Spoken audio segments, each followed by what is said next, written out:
Alrighty.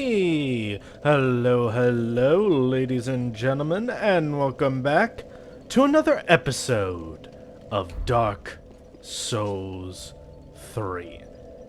In the last episode, we made our way to Archdragon Peak. Oh.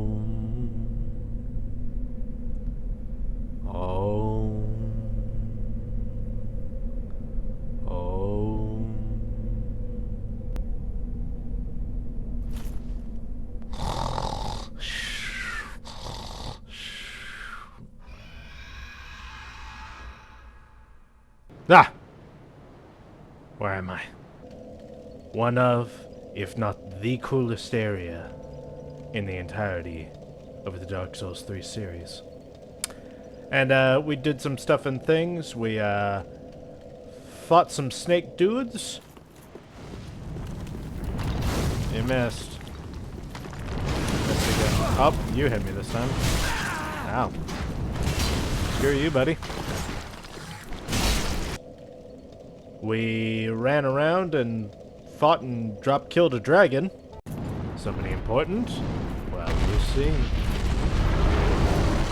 Now we got Big Dragon here, Ancient Wyvern. He's gonna try and cause us problems. Run. And keep on running. And get in here where it's safe and away from the dragon. Then we're going over here. And run up the stairs. And up more stairs. Now be careful, there's going to be lots of fire, so just haul ass. Now we're gonna come up here. Hello, Mr. Dragon. Big boy. Over here. Now we go over here. And then we drop and... Ooh! Get the epic kill! Yeah. And then we had to deal with serpents that would summon dudes. Oh, hello there. You can get instant backstab. And you shall die as well. Epic. Including a guy known as Ricard. Area where we will be fighting Ricard. I think that's what his name is. And then also Havel. A Havel Knight. One of whom killed themselves on accident.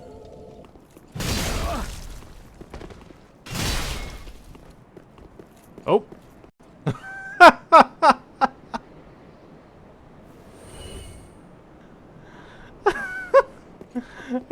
Are you serious?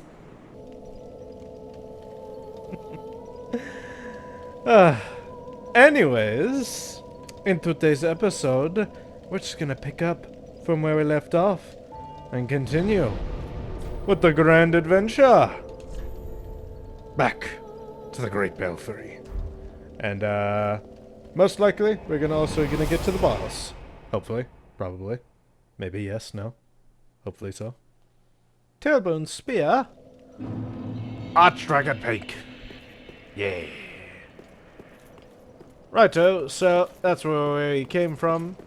So, only way to go is through here. Now, I believe I said in the last episode, but in case I didn't, those snake guys who summon, the guy that they summon isn't actually Havel. It's probably just one of Havel's followers. So, that's important knowledge because we may or may not be finding Havel today. If you know, you know. Right, so down here we have what seems to be a dead end, although we do get an ember for our troubles.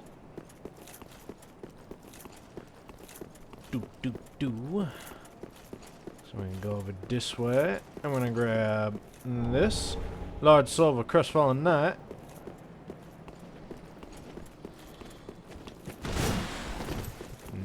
Dodge you. And get the crit. Get you dead. And now, big snake with big axe. Smack.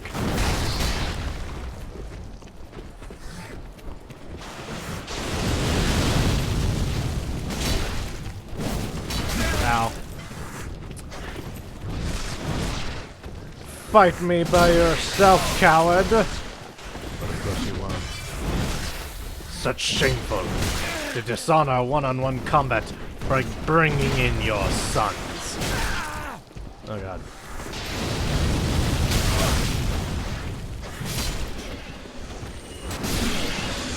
Please, thank you.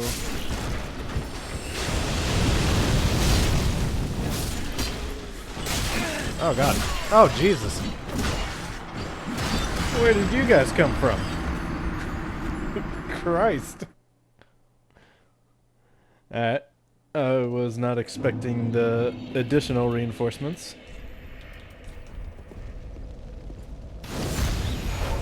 It seems we will have to take a different approach. Namely, kill them faster. Smack. Smack. Large Tyrant Shard. Smack. Smack. Dead. Large Tyrant Shard. Yes, hello. Smack.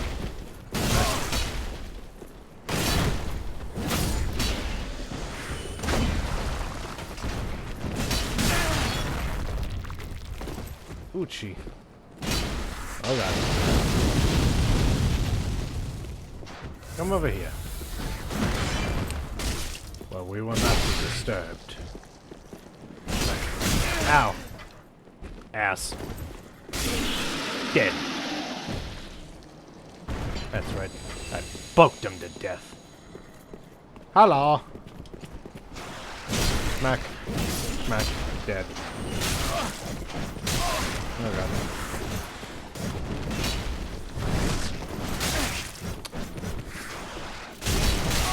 You are agile, little guys.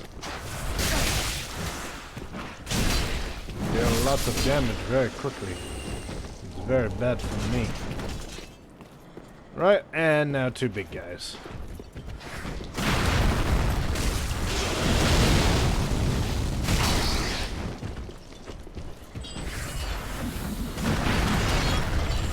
Ow.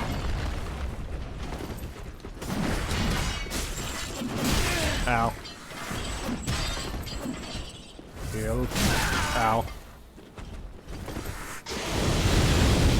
Heal. Ow.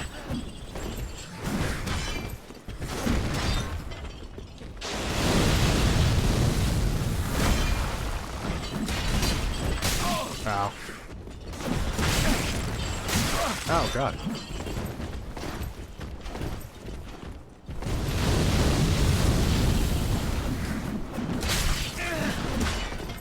Yeah, it's hard.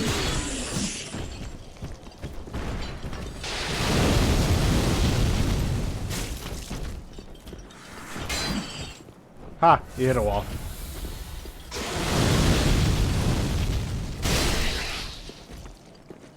Get smacked. Smack. Smack. There we go. Jeez. That was one hell of a fight. Those guys must have been protecting something real important. Souls retrieved. And let us see what they were guarding.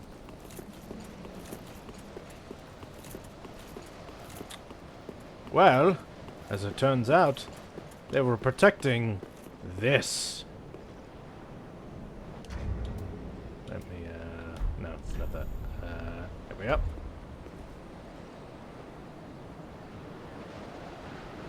Doing Way of the Dragon, and we get Twinkling Dragon Torso Stone. Hell yeah. Now, that's going to be important if we want to take a look-see at it. Where is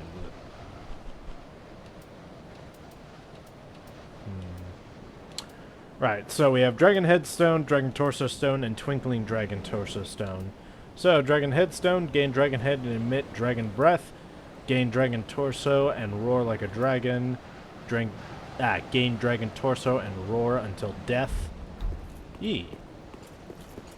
Some pretty cool stuff. Let me demonstrate if I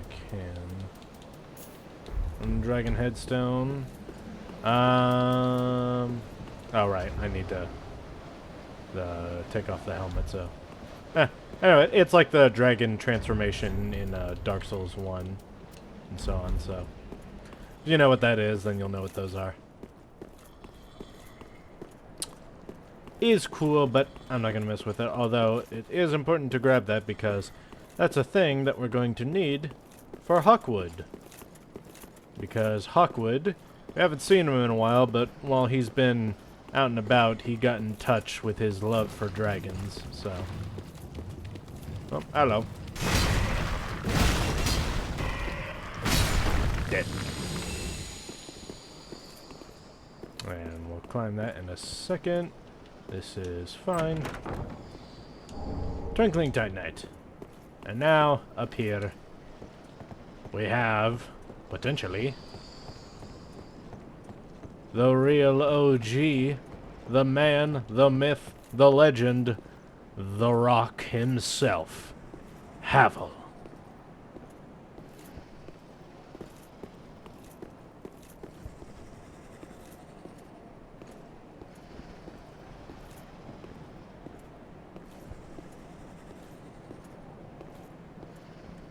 Oh, dang it.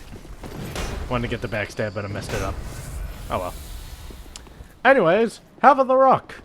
Now, unlike the ones that got summoned downstairs, this might be the real deal. What is he doing here? Well, there's a number of theories, which we'll go over once we kill him. Critical! Yeah, that's right. You ain't got infinite poise when it comes to thugs, baby. Smash.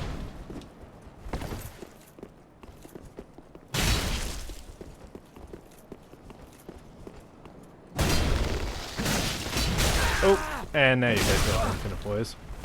That's bad. And getting near you when you're like that, buddy. Ain't no way. And keep on coming at me all you want. I ain't I ain't risking you with infinite poise. There, I'll risk that. There we go. Oh god.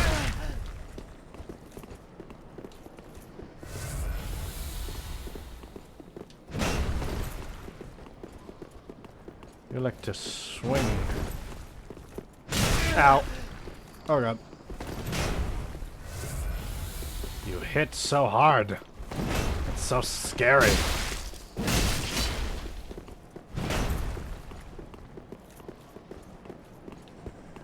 It's like playing chicken with a freight train. I just don't wanna. Smack. Ow. Ow.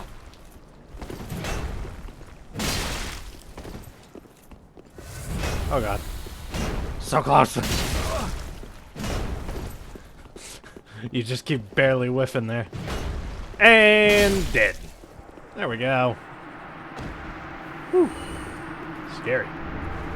Dragon Tooth and Havel's Great Shield. And his armor is somewhere.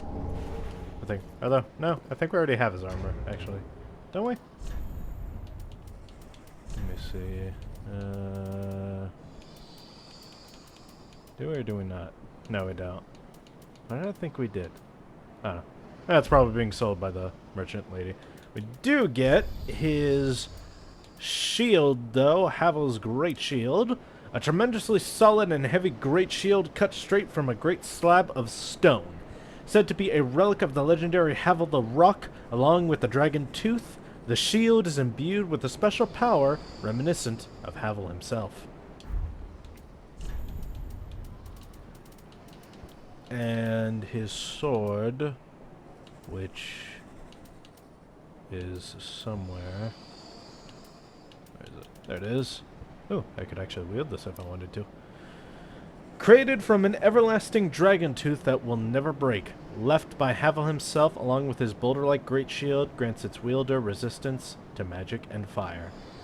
Now,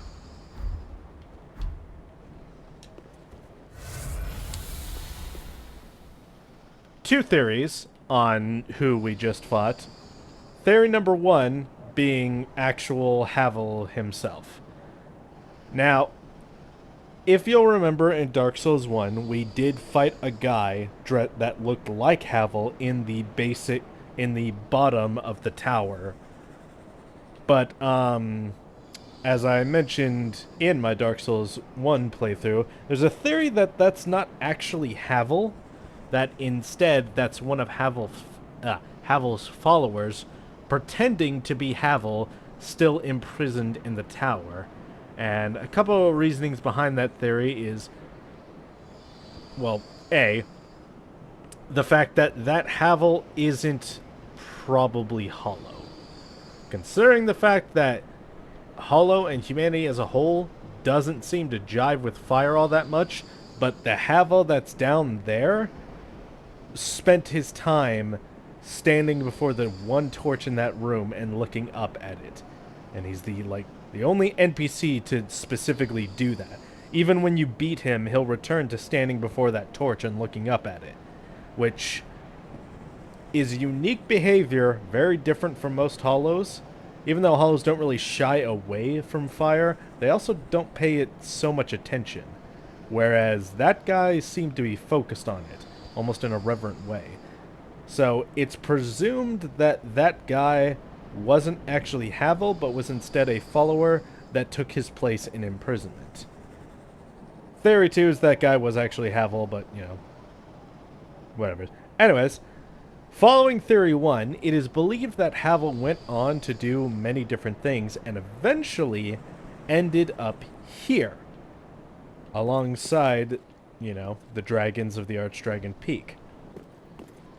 And of course, he's standing here looking over this dead dragon, a dragon that he perhaps just recently slayed, or perhaps he's just looking over a fallen comrade, because it's a common motif throughout the Souls series that those who initially fought against the dragons eventually come to join them, and that's going to be proven even further in just a moment with the boss that we're going to be fighting, as well as another set that we'll be picking up along the way. However, there is some evidence that disagrees with the theory of this being Havel, namely what we just read in that sword of his. If I can look at it again. Left by Havel himself along with his boulder-like great shield. That, to me, implies that Havel is dead and gone, and that while this is the genuine Havel set, like the genuine sword and shield and everything, the guy who was wearing it probably wasn't Havel. He was either one of Havel's followers who inherited the actual set, or was maybe a descendant or something. I personally don't think that this is actually Havel. I think this is one of his followers or maybe a descendant. Mostly, again, because of that whole sword and shield description thing, but also because Havel was human. And we've never known a human to live this long. We've known human-like entities to live this long, like gods and demigods and the like. And we've known people to return from death, like Andre being one, and we ourselves being another example, all people who were rezzed back from the dead. But living outright that long, that's not something that's been known to be done. The only ones who have outright lived that long and were humans were hollows. But, you know, this dude didn't seem to be a hollow. And considering the fact that the snake serpents can summon Havel's followers, and, you know, they're still operating as normal and defending this place, none of them were either. So, yeah. It's just I just believe that that dude isn't Havel. He's an inheritor of Havel's will. Kind of like a lot of people in this game actually are. Like,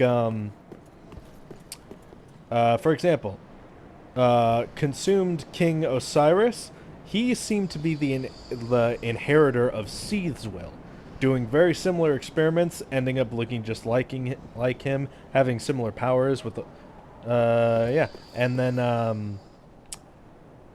God, who else? There's a few others. God, well, I can't recall them off the top of my head, but if you'll notice, there's a bit of a motif. Oh, the Abyss Watchers with Artorias. They're the inheritor of his will, and they shared his exact same faith, or fate even, being warriors who fought against the Abyss, but eventually were consumed by it. So, if you'll notice, characters who seem to have similar roles and similar fates in this game as Dark Souls 1 and even Dark Souls 2 characters, it's a common motif for a reason. Huge theme in Dark Souls 3, as is, I hope would be evident by now, is the repetition of cycles. And how all of this, all that we've been doing, this has all happened before. Again and again. So many times where nobody even knows how many times it's been done now. All people know is that this has all happened before. And actually, you know what? I'm just going to use.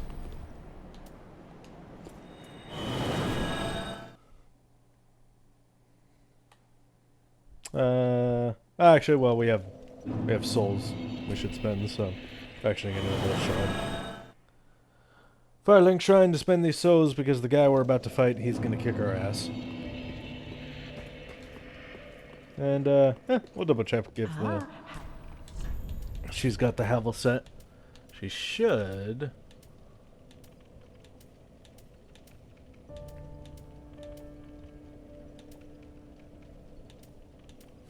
No, she does not.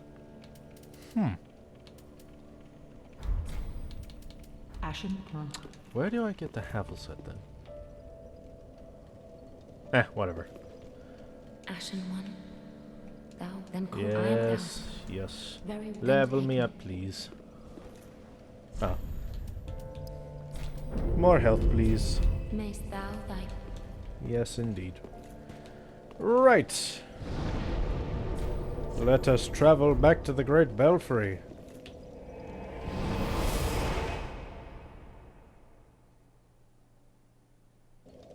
And now, let us away to Archdragon... Well, let us away to the boss. The most epic boss in Dark Souls 3.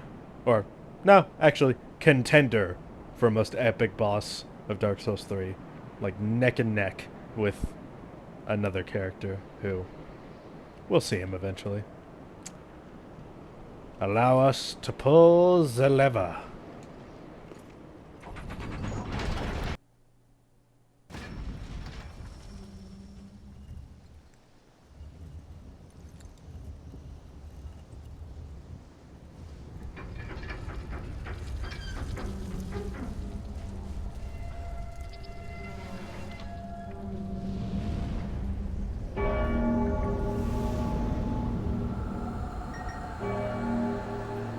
Ask not for whom the bell tolls, for they toll for thee.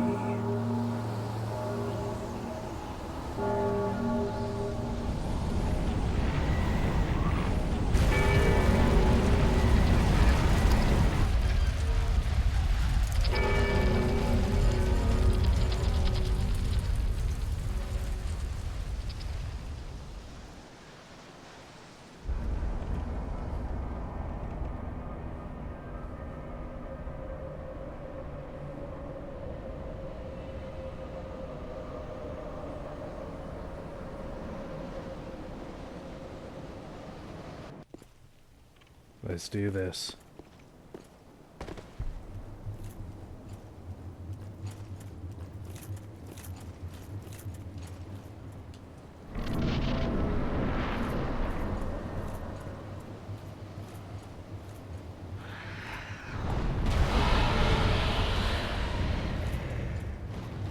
King of the Storm.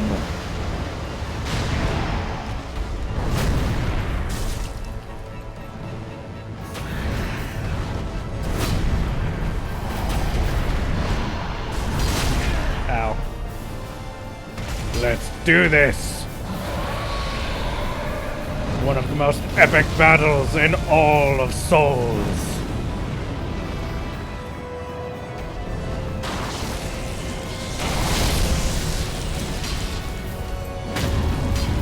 Ooh.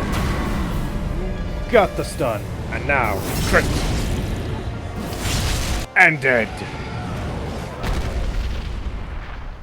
Phase 1, fairly simple.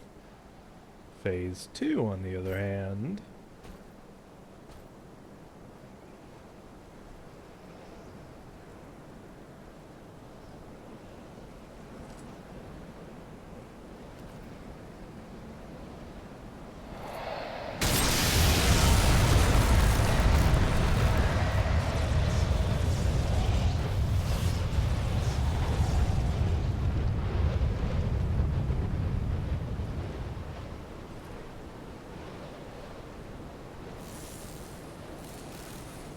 Look at that badass.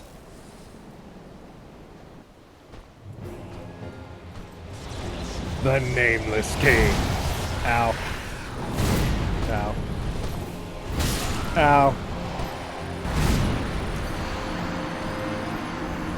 Instantly dead.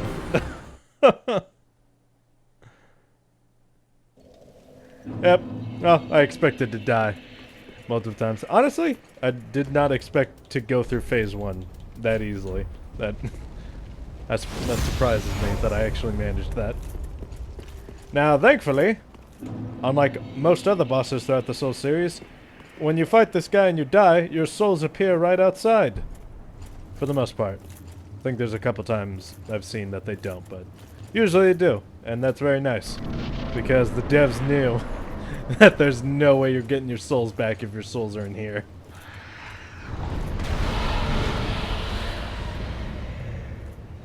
King of the Storm.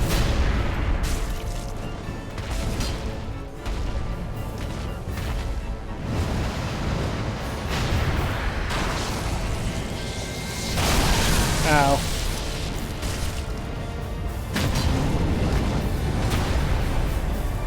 And get the crit.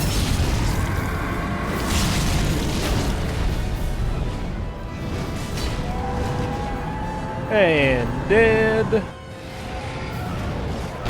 Skip that. Alright, let's do this. Smack.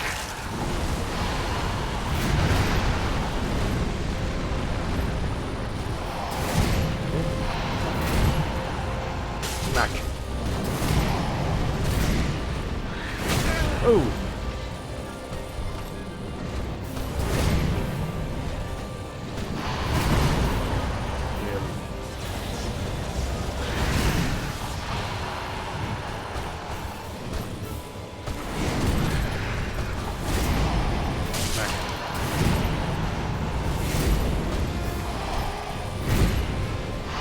Smack.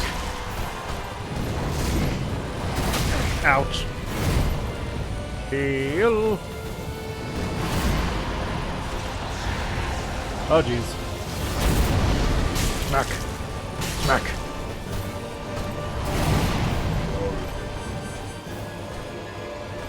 Come on, big boy. Come at me. Ow. Oh no. Ow.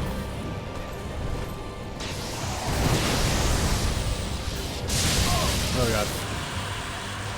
Oh. Powering himself up. Oh, ow. That hurt. Ha, you missed.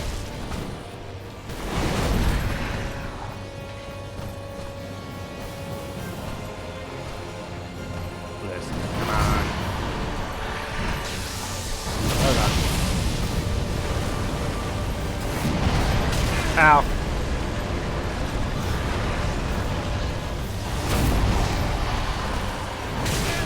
Ooh, ow. That was a mistake. Ooh.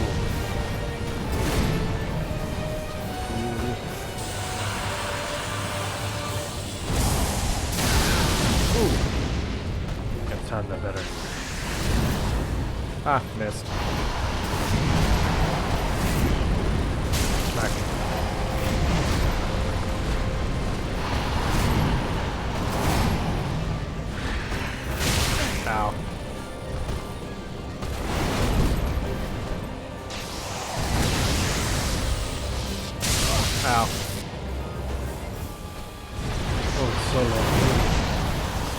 Smack. Ow.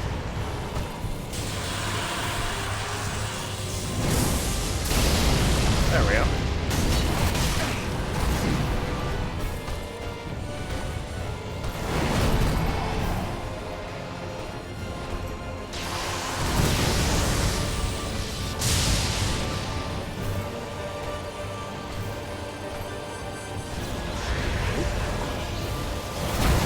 This time, that smack.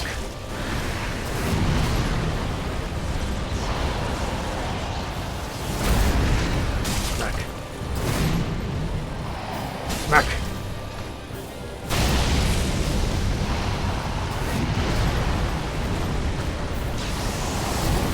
You missed.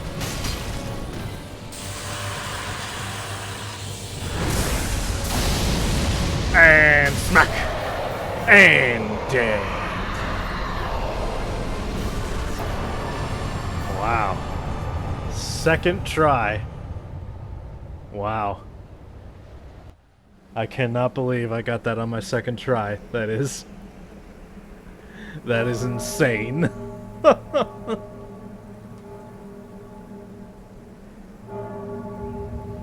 God, I was expecting like 4 or 5 at least.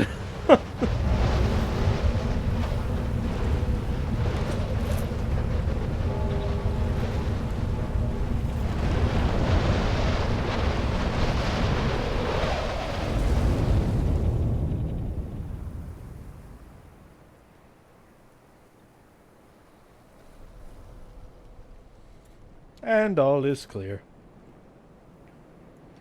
Yay!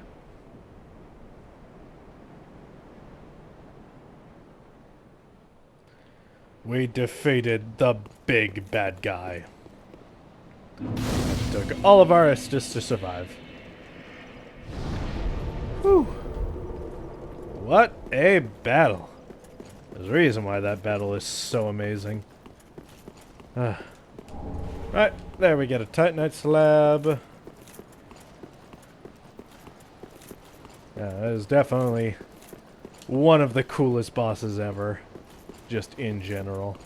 So good. I remember when I first played this game, God, that boss took me so many tries. Here we have the Dragon Slayer set, Ornstein set, which we'll be discussing in a later bit, and Dragon Slayer Spear. Now, with all of that grabbed, we are pretty much done with Arch Dragon Peak. We'll be coming back here, I think, one more time, because Hawkwood, but maybe, yes, no, I don't know. We'll figure that out. Back to the shrine.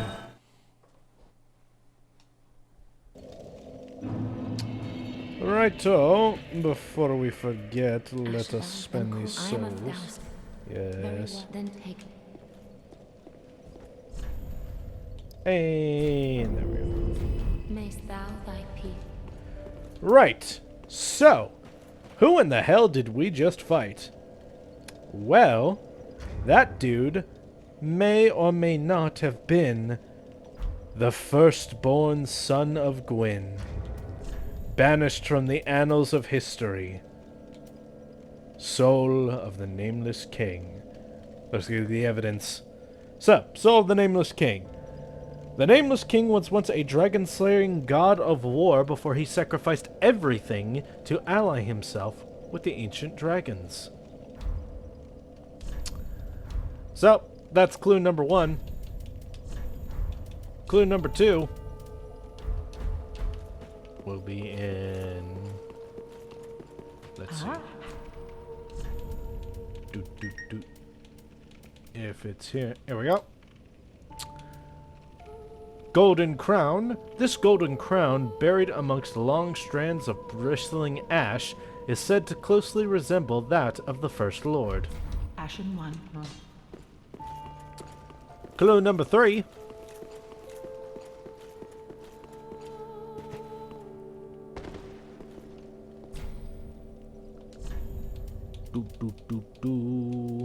Where's this?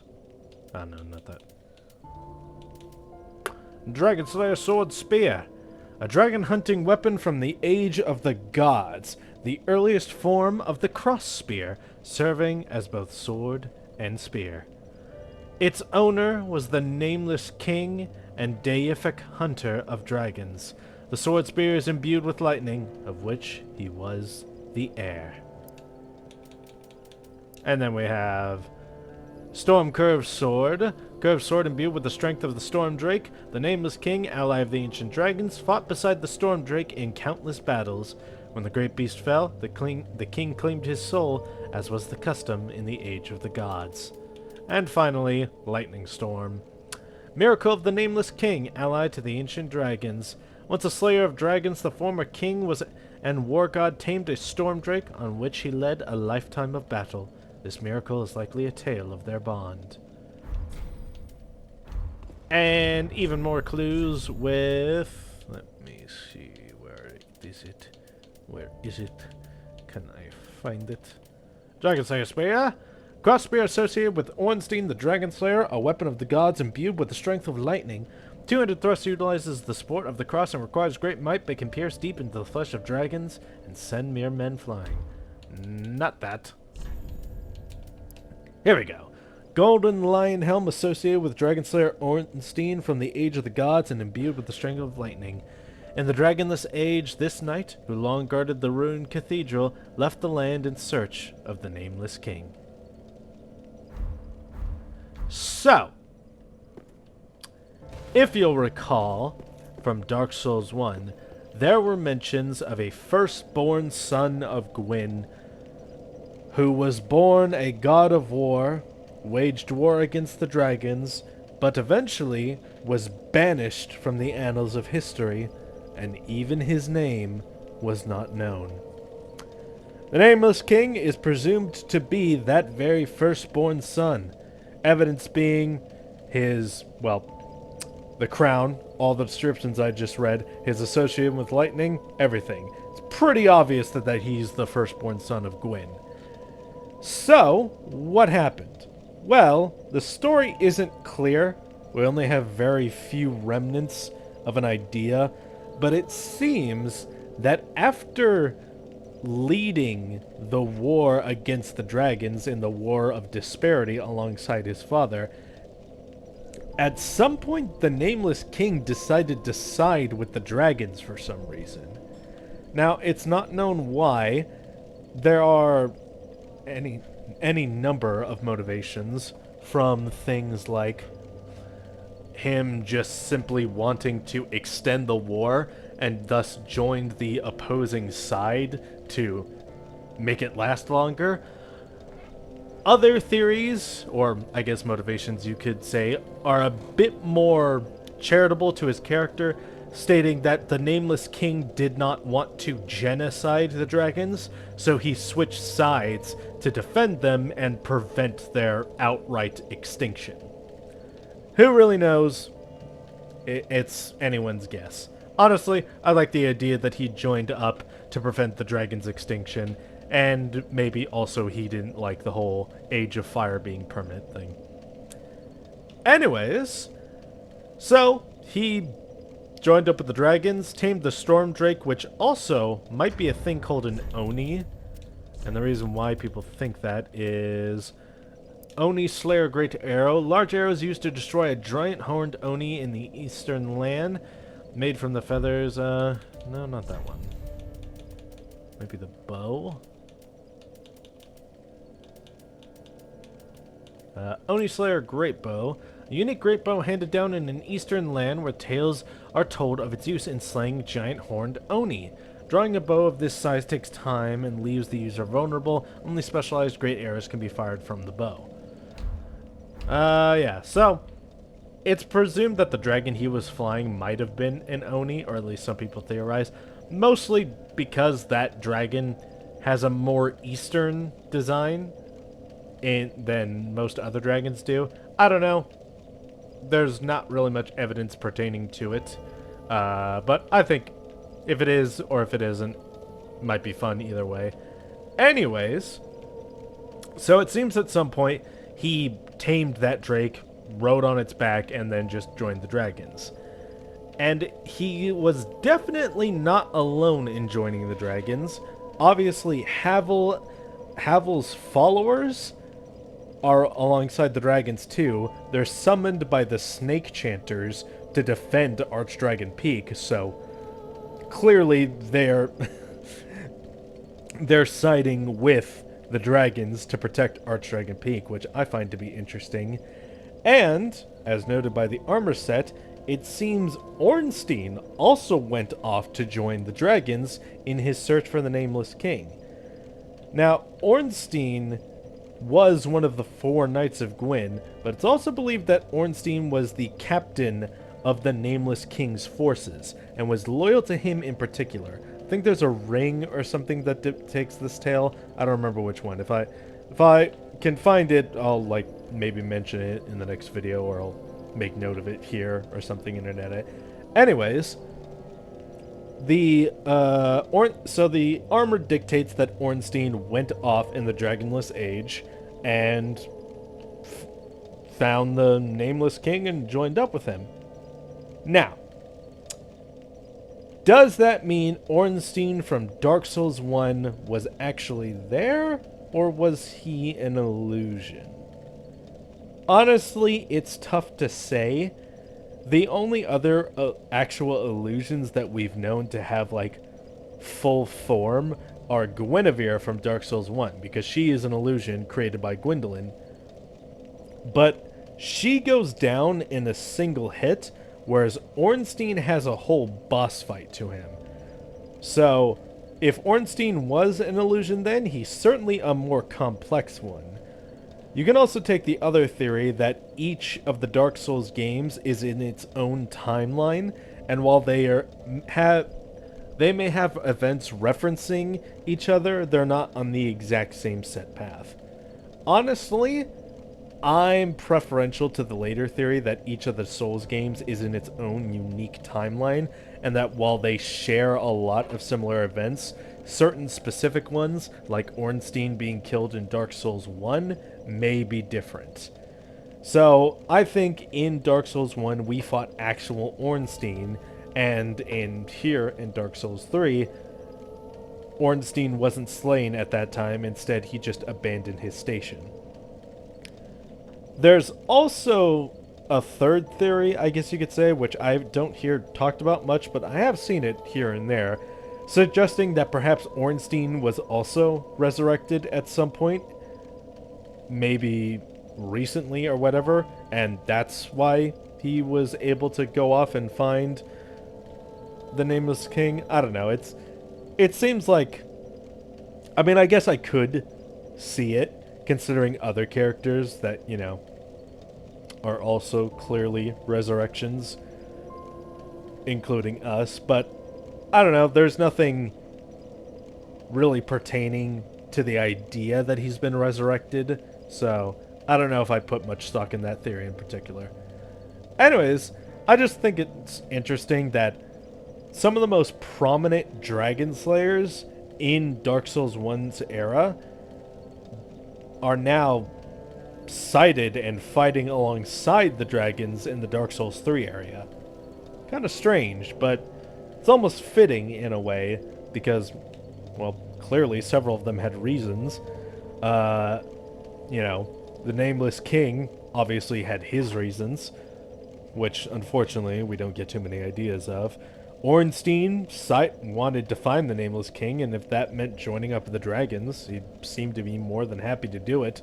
And Havel, well, again, it's not known if that was actually Havel. I don't personally believe it was, but maybe it was. It could be. It could be. Either way, Havel's descendants and his followers clearly joined up with the dragons for some reason or another. Most likely, I think the one thing that probably unifies them isn't any interest in protecting the dragons or whatnot.